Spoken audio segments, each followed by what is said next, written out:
नमस्कार आणि सर्वांना दोस्ती जिंदाबाद. आपल्या सगळ्यांमध्ये दोस्ती असण्याची खूप गरज आहे, कारण दोस्तीमध्ये आपल्याला माहिती आहे कोणी लहान मोठं नसतं. आपण एकाच पायावरती उभे असतो, एकाच पातळीवरती असतो, एकमेकांशी बोलू शकतो, भांडू शकतो, प्रेम करू शकतो. त्याच्यामुळे सगळ्यांची दोस्ती, स्त्री पुरुष LGBTIQ सगळ्यांची आपापसात दोस्ती असण्याची खूप गरज आहे. आता नाना तुम्ही जे बोललात ना, त्यांनी खरोखर मला एक म्हणून आलं होतं, मला तुमच्या इथे यावंसं वाटत होतं की विद्यार्थ्यांच्या विषयी खूप जणांना खूप आदर आहे, पण तो आदर या पद्धतीने व्यक्त करणं हे नानांनी ज्या पद्धतीने केलं ना, त्यामध्ये खरोखर मनापासून तुम्हाला अगदी जिंदाबाद आहे. मी फार मला आनंद झालेला आहे.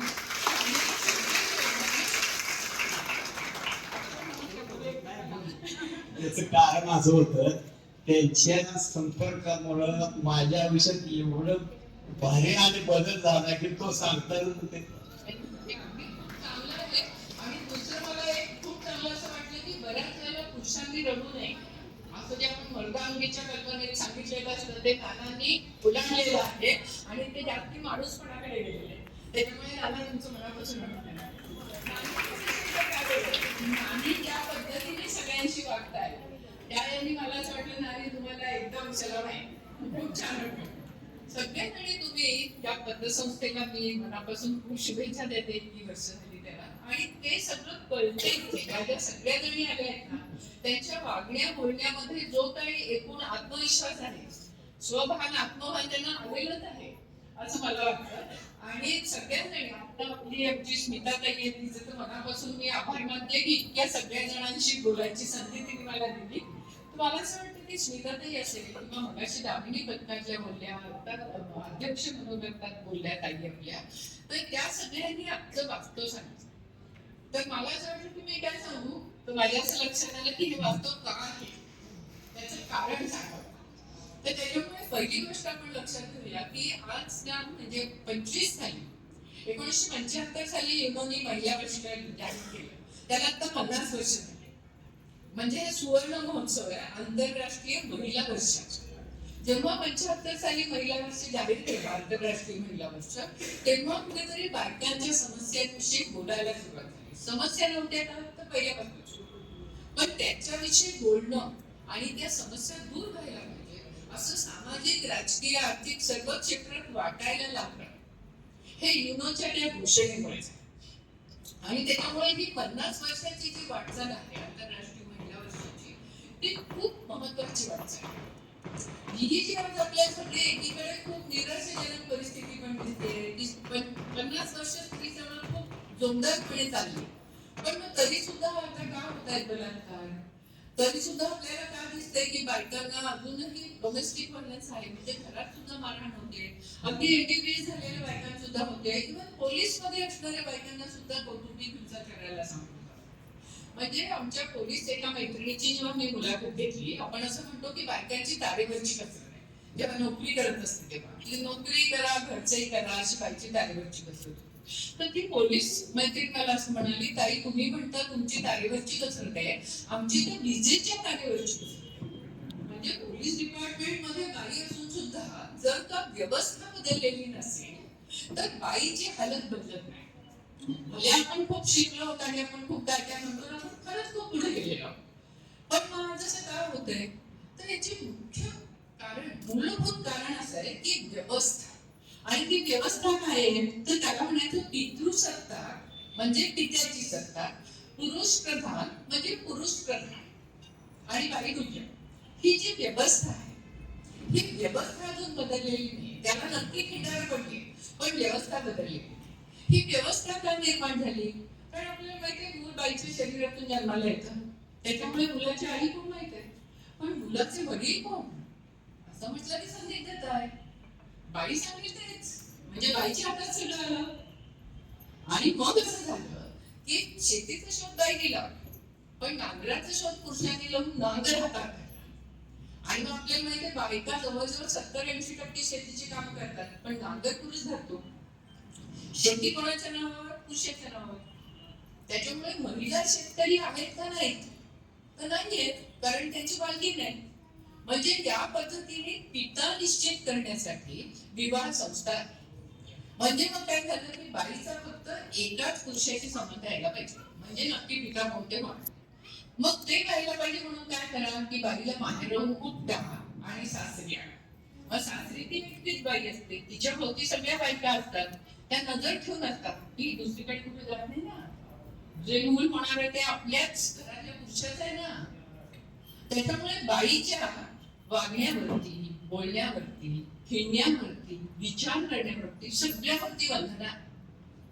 मग या व्यवस्थेमध्ये काय केलं, ही जी विवाह संस्था आहे ती पितृसत्ताक पुरुष प्रधान व्यवस्थेच्या पायावर आहे. त्याच्यामुळे या व्यवस्थेत असं केलं की लिंगाधिष्ठित श्रमविभाग म्हणजे काय की बाईने घरकाम करायचं, बाईने बाल संगोपन करायचं. आपल्या वाटतं बरोबरच आहे, बाईचंच काम आहे, कारण बाई मुलाला जन्म देते. बाईने घर व्यवस्थापन करायचं, हे सगळं तिने 24 तास करायचं. पण त्याच्यासाठी पगार किती आहे, सुट्टी कधी आहे, माहिती ना सुट्टी कधी आहे, आठवड्यात कधी सुट्टी, सुट्टी नाही, पगार नाही.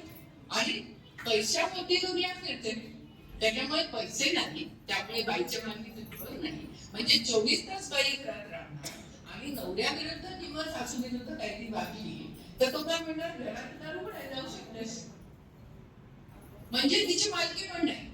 24 तास नंतर तुम्ही काय पडा.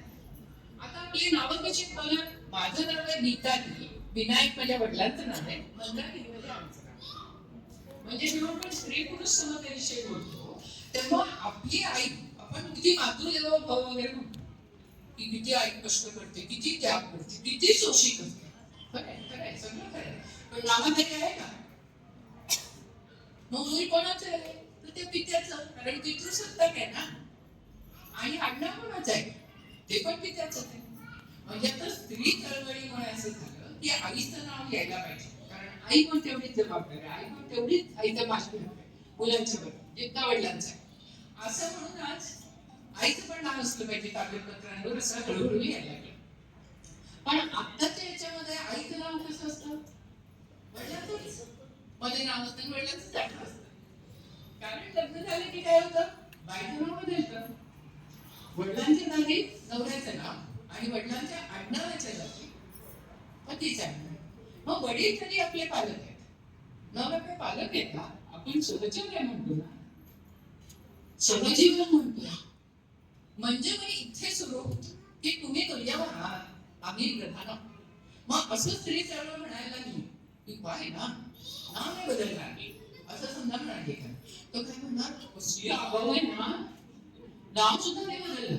मग समजा आपण असं म्हटलं की पण मग नवऱ्याने कुठे बायकोचं नाव लावलं, काय आगाव, म्हणजे कोणच आगाव, बाई शिकली की बाई आगाव, पुरुष शिकला की कसा तो महत्वाकांक्षी होतो, जगज्जेता.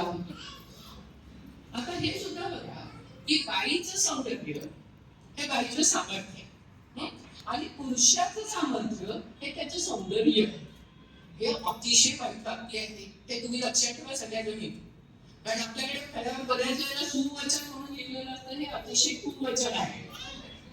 कारण इथे तुम्ही पुरुष आणि स्त्री यांच्यामध्ये विषमता, म्हणजे मगाशी काही म्हणायला तसं आहे की आपण वेगळेच आहोत. आपण किती काही म्हटलं तरी आपण पुरुष होणार नाही म्हणजे आपल्याला वाचत नाही, कारण आम्हाला माहिती आहे की पुरुषांमध्ये काय कमतरता आहे. पुरुषांमध्ये सामर्थ्य नक्की आहे, पण त्यांच्यामध्ये खूप कमतरता पण आहे. पण आज बिचाऱ्या पुरुषांना आपल्याची कमतरता माहीतच नाही. म्हणजे सारखं स्त्री सक्षमीकरण, सबलीकरण याची शिबिर असतात आणि आपण काय काय करतो, पुरुषांचं सक्षमीकरण नाही केलं पाहिजे. त्यांना वाटतं आम्ही सक्षम आहोत, पण ते आहेत का भावनिक दृष्ट्या सक्षम, ते नाही आहे, ते सत्ताधारी आहे. आणि सत्ता माणसाला भ्रष्ट करते हे लक्षात. आणि त्याच्यामुळे स्त्री चळवळ कधी असं म्हणत नाही की पितृसत्ताक पुरुष प्रधान व्यवस्था आहे ती आता मातृसत्ताक स्त्री प्रधान व्हावी, कधी नाही. स्त्री चळवळ असं म्हणते की ही व्यवस्था चुकीची आहे, ही सत्ता केंद्रीय आहे आणि सत्ता माणसाला भ्रष्ट करते, म्हणून आपल्याला पुरुषांसारखं अजिबात राहायचं नाही.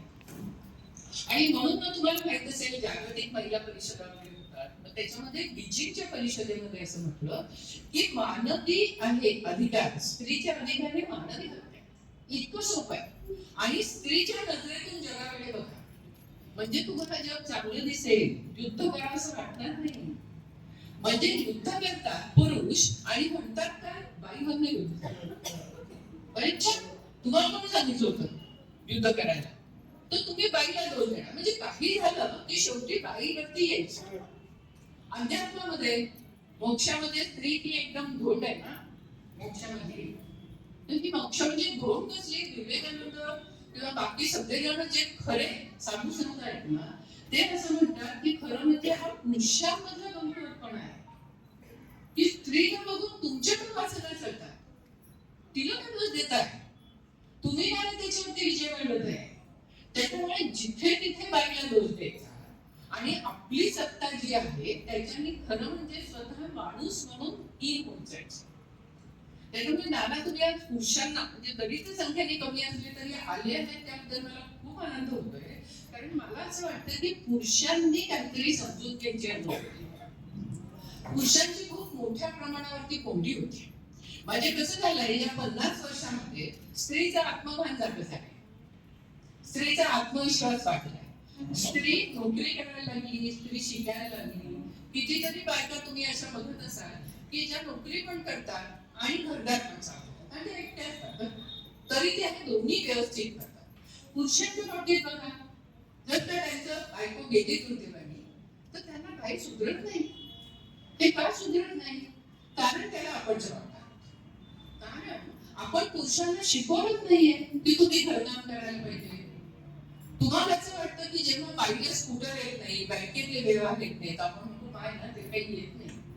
पण आपण कधी असं म्हणतो का हो की पुरुषांना पोळ्या सुद्धा करता येत नाही? दोनदा खातात ना, पोळ्या सुद्धा करता येत नाही. हे म्हटलं की आम्ही आगाऊ होतो, आम्ही स्त्रीमुक्तीवाले बायका म्हणजे भयंकरच काय स्वैराचार्य आणि कोण असतो घरं फोडणाऱ्या वगैरे वगैरे. तर आता आम्ही असं म्हणायचो की घरं फोडायला समजा आम्ही अगदी म्हणत असतो फोडा, तर बायका काही मोठे आहेत का? चांगलं करत असेल तर तोडते का आपलं घर? ते नाही तोडणार. बायका मूर्ख नाही आहेत मुळात. लोकांना वाटते बायका मूर्खच आहे, बायकांना ते कळतच नाही. आणि खरं म्हणजे बायकांना फार कळतं. पण बायकांना इतकं कळतं की आपल्याला खूप कळतं बोलायचं सुद्धा नाही. ही व्यवस्था त्यांच्यामुळे पुरुषांनी खूप समजून घ्यायची गरज आहे की अरे बायका कुठल्या कुठे गेल्या आणि आपण कुठे आहोत, आपण तिथेच आहोत. आणि तरी आपण जोर करायचा प्रयत्न करतोय आणि मग काहीच करता नाही आलं तर करावं लागतात, काहीच करता नाही आलं तर छळा. या पद्धतीने चाललेलं आहे. आणि आपल्याला मग पुन्हा कुठेतरी वाटतं आपलंच काहीतरी चुकतंय का? तर आपण लक्षात घ्यायला पाहिजे की आपण पुरुष विरोधी नाही. पहिली गोष्ट स्त्री चळवळ, स्त्री चळवळ कुटुंब विरोधी नाही. स्त्री चळवळ नाते जोपासणं म्हणून सांगते.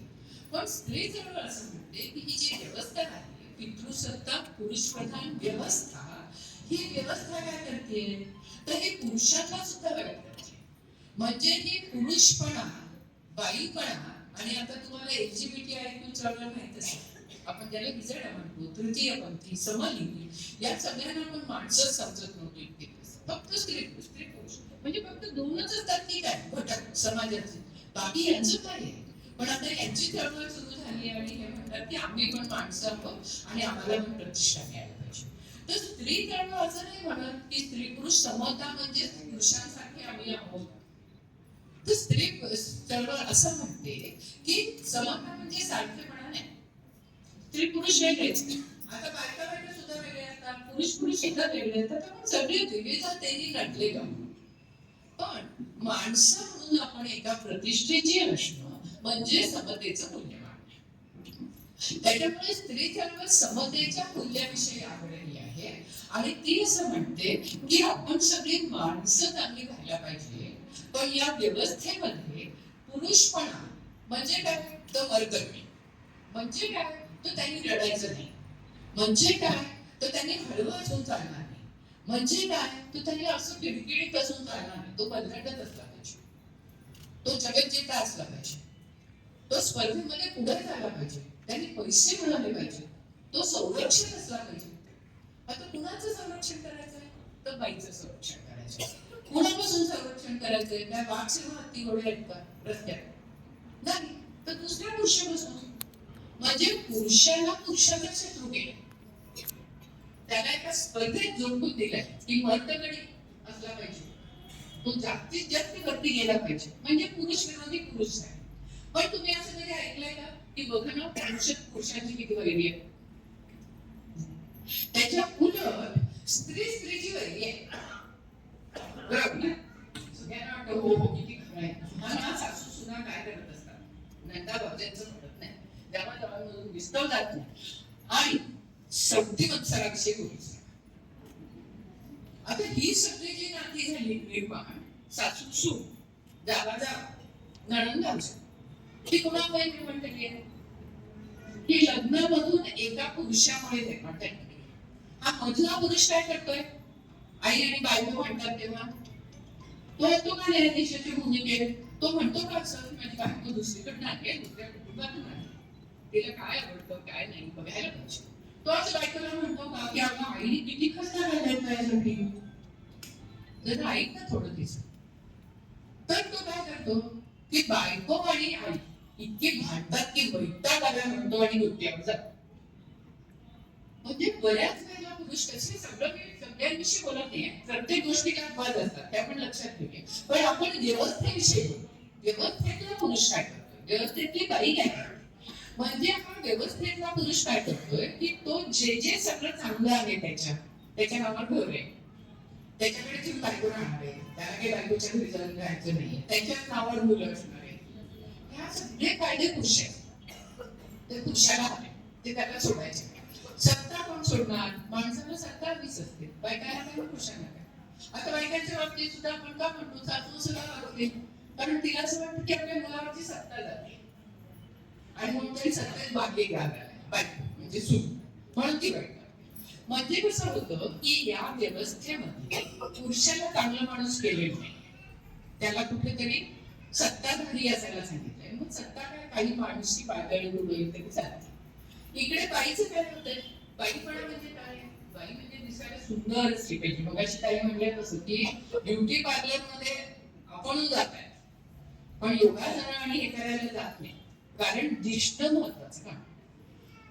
तुम्ही बघा दोन जर का जोडपी असली तर काय, दोन बायका एकमेकींकडे बघतात आणि दोन पुरुष दुसऱ्याच्या बायकोकडे बघतात. ही सगळी मानसिकता आहे ना, ही व्यवस्थेतून आली. त्याच्यामुळे पुरुषांना दोष नाही, बायकांना पण दोष नाही. आपण सगळ्यांनी मिळून मैत्रभाव जपायला पाहिजे. बाई म्हणजे सुंदर असली पाहिजे, त्यागी असली पाहिजे, शोषित असली पाहिजे, प्रेमळ असली पाहिजे. एखादी बाई जर म्हणणार नाही एखाद्या व्यक्तीत नाही आवडत, व्यक्ती आहे ना ती बाई आहे असं बघतो आपण. कुठल्याही माणसाकडे माणूस म्हणून बघा, आपण तो पुरुष तरी आहे किंवा बाई तरी आहे किंवा इतर तरी, आणि मग ते सगळे नॉर्म्स यायला पाहिजेत ना. बाई असली की ते नाजूक साजूक शोषित वगैरे, पण तो शोषित त्यागी समंजस हे चांगले मुले आहेत की नाही. मग पुरुषांनी का असू नये, हे काय आपण पुरुषांना म्हणत कारण तुम्ही पण असं असा. मग ते तेवढं काय म्हणते की परस्पर सामंजस्य असावं, सामंजस्य असलंच पाहिजे, तडजोड करायलाच पाहिजे, कारण दोन माणसांना एकत्र राहायचं म्हणजे करायलाच पाहिजे ना. पण मग जेव्हा एकाच बाजूने तुम्हाला सारखं त्याग करायला, सारखं सोसायला आणि वरती त्याचं ग्लोरिफिकेशन करायचं की कशी आहे ती, किती त्यागी आहे, सारखं तिला असं म्हणून त्याग करायला लावायचं, तर स्त्री चालू म्हणते की माणूसपणाने जगा, बाईला एवढी जास्ती त्याग करायला लावू नका, पुरुषालाही जास्ती सत्ता मगरुरी करू देऊ नका. आणि मग या बायकांचं काय होतं की आपल्याकडे जाती असतात, म्हणजे मगाशी मी माझं नाव सांगितलं त्याला त्रिनाम पद्धत म्हणतात, त्याच्यामध्ये आडनाव नाही, कारण आपल्याकडे आडनावातून जात पाहिजे म्हणून आडनावाला फाटा. मग आता या पद्धतीने जेव्हा आपण त्रिनाम पद्धत म्हणतो, या त्रिनाम पद्धतीमध्ये जाती अंतर्भावा असं आपण म्हणतो, कारण जात ही विषम वेगळा आहे. बायकांच्या बाबतीत अजून एक जात आहे. कुठली जात आहे आणि ती कशावर आहे, तर बायकांच्या बाबतीत जी उपजात आहे ती विवाहावरती अवलंबून.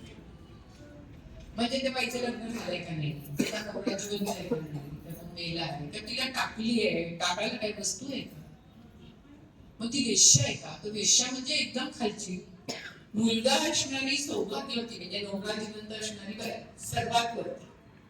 मग मुलगी असणारी नवरा जिवंत असणारी, मग नवरा जिवंत असणारी पण मुलबाळ नसणारी, मग विधवा, मग परित्यक्ता, मग करत करत खाली वेश्या. वेश्येचं तर नाव सुद्धा घ्यायचं नाही. आणि वेश्या म्हणजे तसलीच.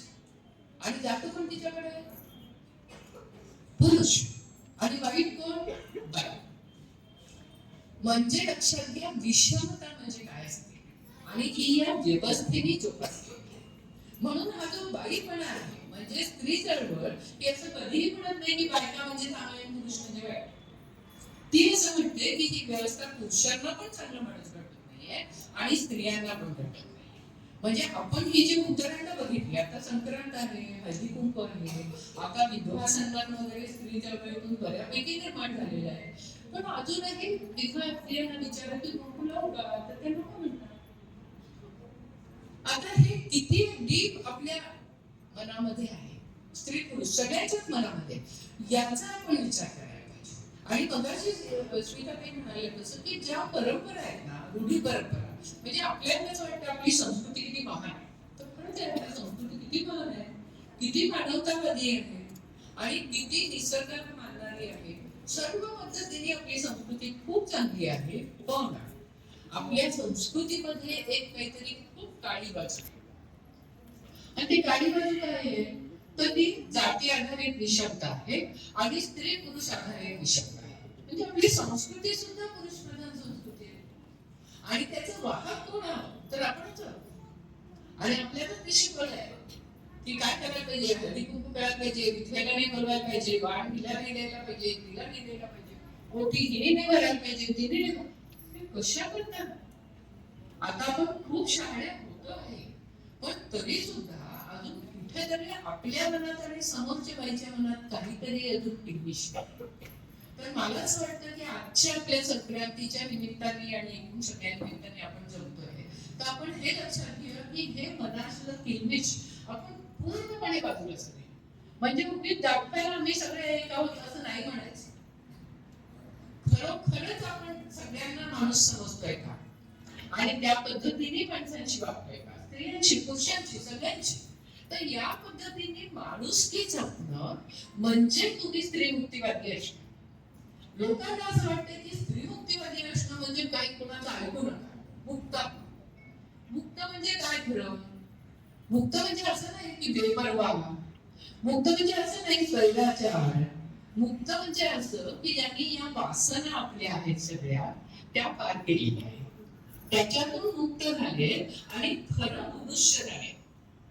म्हणजे मनुष्य होणं खूप गरजेचं आहे.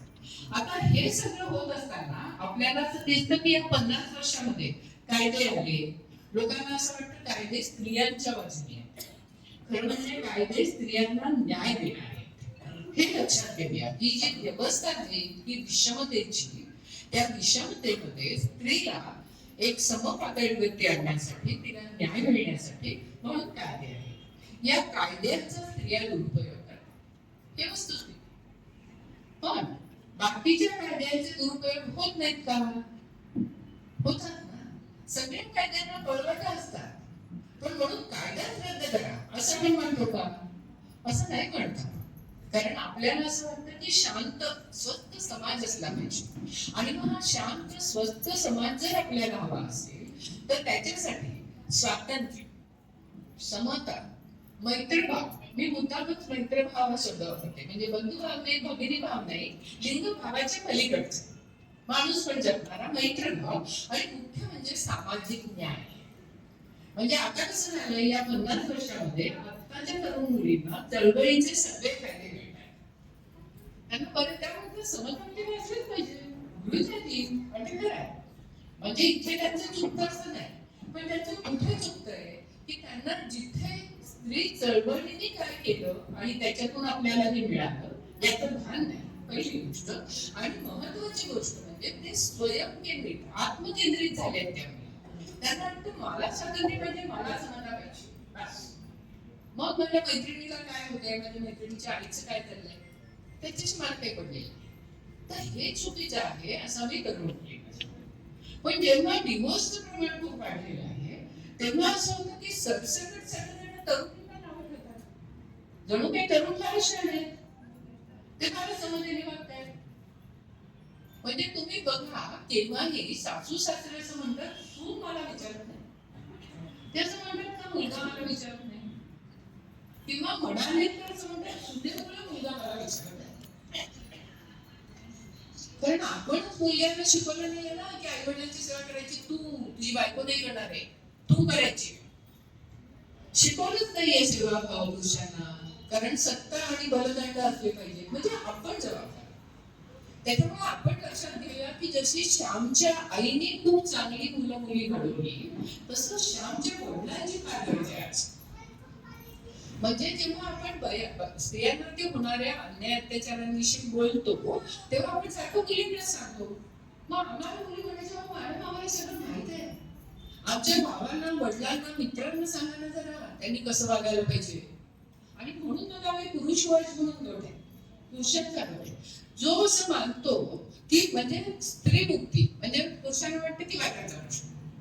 खरं म्हणजे असं नाही. स्त्री प्रश्न म्हणजे काय आहे, इथे आपण ना ही स्त्री प्रश्नाची कहाणी म्हणून पुस्तिका आता काढली या 50 वर्षांनिमित्त. तर याच्यामध्ये आपण असं म्हणतो की स्त्रियांच्या समस्या म्हणजे स्त्री प्रश्न नाही. स्त्री प्रश्न म्हणजे समाजातले जे जे सर्व कळीचे प्रश्न आहेत ते स्त्रिया सुद्धा नांदेले आहेत ना, ते सगळे स्त्री प्रश्न. आणि त्या सगळ्या स्त्री प्रश्नासाठी व्यवस्था जबाबदार आहे. आणि म्हणून आपल्याला व्यवस्था बदलायला पाहिजे. आणि मग ही व्यवस्था फक्त बायकांकडून नाही बदलून होणार, ही पुरुषांनी सुद्धा बदलायला मदत करायला पाहिजे. आणि म्हणून स्त्री विरुद्ध पुरुष नाही, स्त्री आणि पुरुष हातात हात घेऊन आपण या व्यवस्थेला नाकारलं पाहिजे. याचा अर्थ आपण विवाहाला नाकारलं पाहिजे असं नाही. आपण काय म्हणतो की विवाहामधले जे नॉर्म्स आहेत, जो पाया आहे तो पितृसत्ताक पुरुष प्रधान आहे, तो बदलायला पाहिजे. म्हणजे आता आपण बघतो ना की वाढून फ्लॅट्स होतात, म्हणजे नवा काहीतरी विचार येतो, संस्कृती प्रभावी असते की नवनवीन काहीतरी घेत असते. आणि संस्कृती निर्माण तुम्ही आम्हीच करतो, असे कोणी पुरुष येत नाहीत वरचे, म्हणजे महान पुरुष किंवा महान स्त्रिया असं नाही, तुम्ही आम्ही सामान्य स्त्री पुरुष. आणि आज कसं आहे की संस्कृती जपण्याची जबाबदारी पाहिजे, आणि स्वतः संस्कृती मात्र पुरुष प्रधान आहे. मग आता स्त्री सर्व सांभाळायला लागली तर ही संस्कृती जपू नका, जी पितृसत्ताक पुरुष प्रधान आहे तुम्हालाच हे करते. तर गंमत अशी आहे की आपण याचे विक्रीम आहोत या व्यवस्थेचे, तसे आपण बायका पाहत पण आहोत ना, त्याच्याशी कधी तितके वर्ष चालली. आपणच सासवा काय काय म्हणत असतो, आपणच म्हणत असतो पुराणात दिवा पाहिजे मुलगी नको, आणि सुनेचे हाल करतो, आणि मुलीचा गर्भ असला तर गर्भपात करायला होतो. म्हणजे या पद्धतीच्या गोष्टी ज्या आपल्या मनामध्ये रुजवल्या गेल्या आहेत, त्या आर्थिक आहेत, राजकीय आहेत, सांस्कृतिक आहेत, सामाजिक तर आहेतच, आणि मुळात त्या कौटुंबिक. म्हणजे ही सगळी शिकवण कुटुंबापासून मिळते. त्याच्यामुळे कुटुंबामध्ये शिकवण कशी पाहिजे की स्वातंत्र्य असलं पाहिजे, पण स्वातंत्र्याचा अर्थ स्वैराचार नाही, समता असली पाहिजे. समता म्हणजे आईला कार्य नाही, मैत्रीभाव असला पाहिजे, म्हणजे संवाद असला पाहिजे, मगाशी ताई म्हणल्या तसं. आणि त्याच्यामुळे आई आणि मुलगी याच्यामध्ये जर मैत्री असेल तर मुलीला पळून जावंसं नाही ना वाटणार. मुलगी आणि बापामध्ये सुद्धा मैत्री असेल तर तिला दहशत नाही वाटणार ना वडिलांची, आणि तिला बोलावंसं वाटेल. त्याच्यामुळे आम्ही मुलांना सतत असं सांगत असतो की एक लक्षात घ्या, संवाद असला पाहिजे. आई वडिलांचं ऐकायला पाहिजे, हे खरंच आहे, पण तरी सुद्धा जग बदलत आहे. त्याच्यामुळे तुम्हाला कळते की खूप गोष्टी आपल्या आई वडिलांना कळत नाही, आणि आपण ते ऍक्सेप्ट करायला पाहिजे ना की जग बदललंय. आणि हे आता मोबाईलमुळे खूप लोकांनी नम्रपणे ऍक्सेप्ट पण केलं आई वडिलांनी की आपल्याला बऱ्याच गोष्टी कळत नाही. पण मुलींनी सुद्धा हे शिकून म्हणजे ऍक्सेप्ट करायला पाहिजे की आपल्या आई वडिलांचा अनुभव आहे, त्यांनी जग बघितलंय, त्यांना माहिती आहे 4 गोष्टी, ते मुख्य म्हणजे आपल्या भल्यासाठी. आपण मुलांच्या भल्यासाठी करतोय का आपल्या अहंकारात उतरतोय, तर समाज काय म्हणेल म्हणून करतोय, हे आपण आपल्या मनाला विचारलं पाहिजे. म्हणजे मोबाईलचा वापर करत असताना सत्सद विवेक प्रत्येकाने ठेवायला पाहिजे. म्हणजे जसं मगाशी मी स्वातंत्र्य, समता, मैत्रीभाव आणि सामाजिक न्याय म्हटलं, त्याच्या जोडीला सत्सद विवेक आणि माणसाने विवेकी असणं. विवेकी असणं म्हणजे काय की कार्यकारण भाव काय आहे. आज ज्या पद्धतीने बाबा बुवा अथवा धार्मिक गोष्टींना लोक डोळे मिटून जात आहेत, त्याच्याने देश कुठल्या कुठे गेलाय ना. आणि आपल्याला बायकांना तर शिकवलंच नाही की आपण नागरिक आहोत. आपल्याला इतकं नातेसंबंधांमध्येच घरातच आपण सगळं करायचंय. आपण शिकतोय पण आपण करिअर कमी जणी करतो, आपण स्वतंत्र कमी जणी असतो. त्याच्यामुळे आपण मनाने स्वतंत्र असण्याची खूप गरज आहे. आणि मग स्वतंत्र असताना समता मिळवण्यासाठी भांडण न करता, म्हणजे स्त्रीमुक्ती चळवळ किंवा स्त्रीवादी चळवळ असा सुद्धा दुसरा शब्द आहे. तर स्त्रीवाद जो आहे हा स्त्रीवाद भांडणाने नाही सांगत.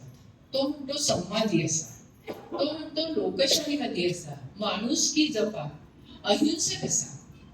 हिंसा कोणालाही कुठेही घेऊन जाणार नाही, ती वरतीच घेऊन जाते.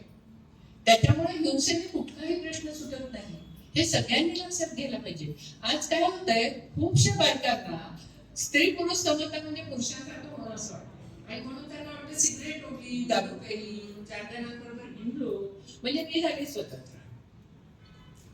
तर तसं ते नाही आहे. तुम्ही खरंच स्वतंत्र जेव्हा व्हाल तेव्हा तुमच्या असं लक्षात येईल की आपल्याला व्यसनाधीन व्हायचं नाहीये, आपल्याला परावलंबी व्हायचं नाहीये. परस्परावलंबन हे एक चांगलं मूल्य आहे, पण कुणावर तरी पूर्ण अवलंबून असणं ही चुकीची गोष्ट आहे. बाईने पण कोणावर त्यांच्याशी मला जगता येत नाही. हो, आपल्याला प्रेमाच्या कल्पना इतक्या चुकीच्या आपल्या डोक्यात बसवलेल्या आहेत. म्हणजे गौरी देशपांडे लेखिकेचं नाव तुम्ही ऐकलं असेल, तर ती सतत असं म्हणते की प्रेमाच्या कल्पना पुरुषांसाठी एक आहेत आणि बाईसाठी एक आहे. बाईने समर्पण म्हणजे प्रेम आणि पुरुषांसाठी काय नाही आहे ना. म्हणजे कुठेही म्युच्युअलिटी नाही, एकमेकांचं भावविश्व या व्यवस्थेने पूर्ण. दोन ध्रुवावर दोघे आपण जे म्हणतात ना, एक गाणं असेल तुम्हाला माहिती असेल की दोन पुरुष आणि स्त्री दोन ध्रुवावर आहेत, त्यांचं भावविश्व कुठेच मिळत नाही. आणि मग कसं काय आपलं सहजीवन चांगलं असणार आहे. आपलं जर सहजीवन चांगलं असणार असायला हवं असेल तर पुरुषांना भावनिक दृष्ट्या सक्षम व्हायची खूप गरज आहे आणि स्त्रियांना वैचारिक दृष्ट्या सक्षम व्हायची गरज आहे. त्या बऱ्यापैकी झाल्या, पण तरी अजून कुठेतरी परंपरेचा पगडा आहे, समाजाची भीती आहे. आणि मगाशी मी म्हटलं तसं आपण जरी शहाण्या असून आपल्याला खूप येत असं माहित असतं तरी आपण आपल्या खालीमाला घालून असतो बऱ्याच वेळा. तर हे म्हणजे कसं लक्षात घ्यायला पाहिजे की ठाम असणं आणि आक्रमक असणं याच्यामध्ये फरक आहे. तुम्ही तुमच्या विचाराविषयी ठाम असाल, पण जेव्हा तुम्ही मताविषयी विचाराविषयी ठाम आहात त्याचा अर्थ असा नाही की दुसऱ्याच्या मताचा अनादर करा.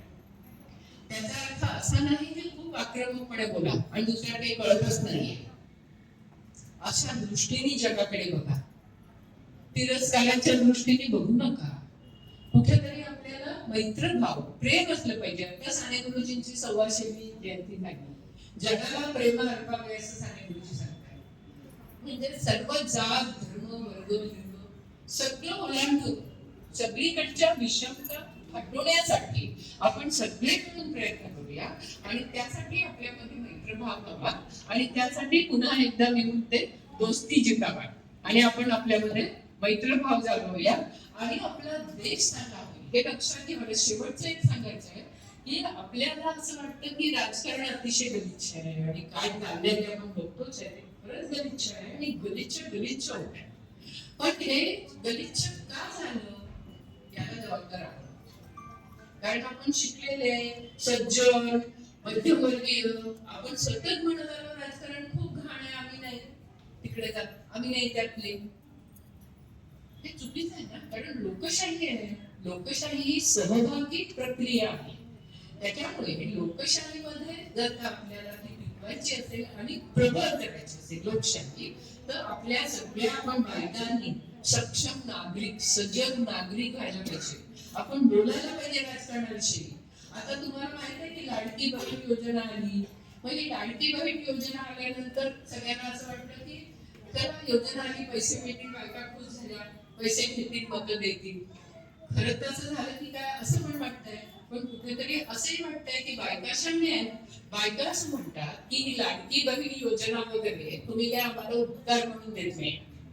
आम्ही 24 तास जे घरकाम करतो आणि तुम्हाला जे दुसऱ्या दिवशी फ्रेश व्हाल अशा पद्धतीने आम्ही तुम्हाला तयार करतो. हे जे आमचं 24 तासाचं घरकाम आहे त्याला पैसेच मिळत नाही. मला लाडकी बहीण म्हणून का होईना, आई म्हणून का होईना पैसे, कारण आपण कसं झालं स्त्री चळवळीत जेव्हा आपण म्हटलं की गृहिणी म्हणजे ज्या फक्त घरकाम करतात आणि काय म्हणून पैसे मिळत नाही, अशा गृहिणींना वेतन मिळावं, तेव्हा गृहिणी काय म्हणाल्या, नको नको आम्ही आमच्या नवऱ्याच्या स्वामींनी. आता हे ठीकच आहे, कारण म्हटलं तसं बायका शाणे असतात, त्यांना स्वतः आधीच मालक आणि नोकर असं नातं आहे. गब्बस म्हटलं की गब्बस आपण हे जर का वेतन ठिकाण आलं तर अगदीच होईल, शिक्कामोर्तब ते मालक आणि नोकर आहे. तर या पद्धतीनेचा जर समंजसपणा पुरुषांमध्ये आला, तो पुरुषांमध्ये तो आहे. आता आपल्याला नाना नानीचं उदाहरण माहिती आहे की त्यांना कळतंय की माझी बायको आहे म्हणून मी आहे, कारण ती एवढं घरासाठी करते. होतं कसं की हे बायकोला सगळं नावाजलं जातं, पण तिने हक्क किंवा अधिकार काय म्हटलं तर मग मात्र ते पुरुषांना चिपकत नाही. त्याच्यामुळे पुरुषांनी आता कुठेतरी अशी मानसिकता करायला पाहिजे, तुम्ही स्वातंत्र्य देत नाहीये. स्वातंत्र्य असतं ज्याला काय, बायकोला काय, नवऱ्याला काय, मुलांना काय, चुलांना काय, स्वातंत्र्य असतं. आपण माणसं आहोत, आपण जन्मतः स्वतंत्र आहोत. या व्यवस्थेने आपल्याला पारतंत्र्यात टाकलेलं आहे. तर जर का आपण चांगली व्यक्ती व्हायचं असेल तर आपल्याला दुसऱ्याच्या स्वातंत्र्याचा आदर करायला पाहिजे, ही पहिली गोष्ट. त्याच्यामुळे ते आपल्याला सतत लक्षात ठेवायला पाहिजे. जेव्हा आपण स्वतःच्या स्वातंत्र्याविषयी बोलतो तेव्हा दुसऱ्याच्या स्वातंत्र्याचा आदर करतो का नाही, हे जर प्रत्येक व्यक्ती लक्षात ठेवलं ना, तर मला वाटतं आपला समाज शांत आणि स्वास्थ्यपूर्ण होईल. त्याच्यासाठी आपण राजकारणात सक्रिय व्हायला पाहिजे. आणि राजकारण म्हणजे सगळं राजकारण असतं, घरातही राजकारण असतं, राजकारण म्हणजे सत्ताकारण बाहेरही असतं, पण राजकारण म्हणजे मी पक्षीय राजकारण, पक्षीय राजकारणामध्ये बायका यायला पाहिजे. आता 33% रिझर्वेशन मिळेल तेव्हा मिळेल, पण प्रत्येक पक्षामध्ये आपण दाब आणला पाहिजे ना, की 33% बायकांना उभं करावं, 33% बायका जिंकून आल्या पाहिजे. आज राजकारण गुंडाचं पैशाचं आहे, बाईकडे पैसा नाहीये, बाईकडे मालमत्ता नाहीये, पण ती कशी राजकारणात करणार. तर याच्यासाठी बायकांनी एकजूट करून म्हणायला पाहिजे की नाही, राजकारण घाणेरडं आपल्यामुळे झालंय, त्याला आता स्वच्छ करायचं. आणि स्वच्छ करत असताना चिखलाचे 4 आपल्यावरती उडणार आहे, ते पण घ्यायची आपली मनाची तयारी पाहिजे. आणि या पद्धतीने ज्या कुणी राजकारणात गेले त्यांना निदान गेल्या बाजार मदत तरी होईल, स्वतः नाही राजकारणात गेले. ज्या राजकारणात आहेत त्यांना उगीच नावं ठेवण्यात अर्थ नाही, ती नावं ठेवण्यासोबत असतं त्यांचं वागणं. पण लक्षात घ्यायला पाहिजे आजचं राजकारण इतकं वाईट झालंय की त्याच्यामध्ये जर बाईला यायचं असेल तर बाईला पुरुषासारखं वागायला लागतं, आणि हे अतिशय दुर्दैवी आहे. हे जर आपल्याला बदलायचं असेल तर आपल्याला व्यवस्था बदलायला पाहिजे. आणि व्यवस्था बदलण्यासाठी स्त्री पुरुष LGBTIQ सगळ्यांनी समान नागरिक म्हणून एकत्र यायला पाहिजे. आणि राष्ट्रवाद म्हणजे काही झेंडे आणि राष्ट्रगीत म्हणून होत नाही. राष्ट्रवाद म्हणजे देशातली माणसं चांगली जगतायत का नाही, सन्मानाने जगतायत का नाही, का फक्त 4 लोक खूप श्रीमंत होत आहेत आणि बाकीची कशी जगतायत. या पद्धतीने सामाजिक स्वास्थ्य मिळणार नाही. आज आपण लक्षात घ्यायला पाहिजे की सगळा समाज अस्वस्थ आहे. जर आज आपण काही केलं नाही, सजग झालो नाही, तर उद्या आपल्यावरती येणार. आज आपण सुखात आहोत असं आपल्याला वाटतंय, पण जर आपल्याला हे सुख टिकवायचं असेल स्वतःच, म्हणजे आपली स्वार्थातून का होईना राजकारण सुधारेल याविषयी काही ना काहीतरी करूया, हातपाय हलवूया आणि नक्की त्याच्यातून काहीतरी होईल. मी अजिबात निराशावादी नाही, मी अगदी आशावादी आहे, कारण आपल्याला खूप चांगली राजकारणातली माणसं सुद्धा दिसतात. त्याच्यामुळे आपण असं करूया की राजकारणाकडे चांगल्या दृष्टीने बघूया, स्वच्छ नजरेने बघूया, सगळ्या जगाकडे स्वच्छ नजरेने बघूया.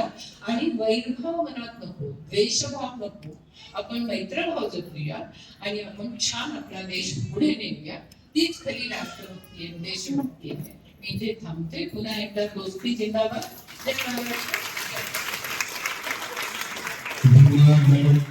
आपण अनेक विषय आणि महिलांच्या बाबतीत